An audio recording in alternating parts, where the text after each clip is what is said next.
ফের খবরে আরজিকর এবার যা ঘটল তাতে আপনিও ভাববেন। খবরে আসছে বিস্তারিত।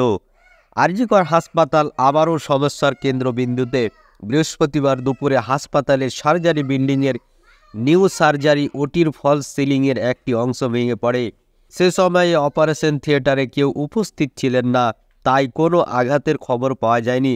তবে পরিস্থিতি উদ্বেগজনক, কারণ শুক্রবার ও শনিবারের নির্ধারিত অস্ত্রোপচারগুলি এই অবস্থায় করা সম্ভব হবে কিনা তা নিয়ে প্রশ্ন উঠেছে। হাসপাতালের জুনিয়র ডাক্তারদের দাবি, অপারেশন থিয়েটারের এমন অবস্থায় কথা বহুবার জানানো হয়েছিল কর্তৃপক্ষকে।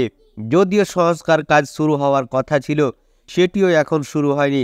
তাদের মতে আরজিকর হাসপাতালের প্রাক্তন অধ্যক্ষ সন্দীপ ঘোষের সময়ে হাসপাতালের অব্যবস্থাপনার কারণে এমন পরিস্থিতি তৈরি হয়েছে।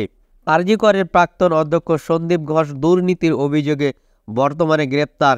হাসপাতালের অবকাঠামোর অবস্থা, সিলিং ভেঙে পড়া এবং ছাত্রী ধর্ষণের খুনের ঘটনা নিয়েও নানা অভিযোগ উঠেছে।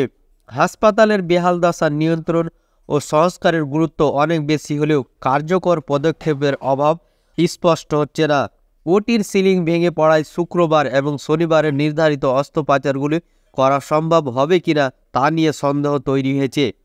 পরিস্থিতি দ্রুত সামলে না উঠলে রোগী ও ডাক্তারদের অসুবিধার সম্মুখীন হতে পারে।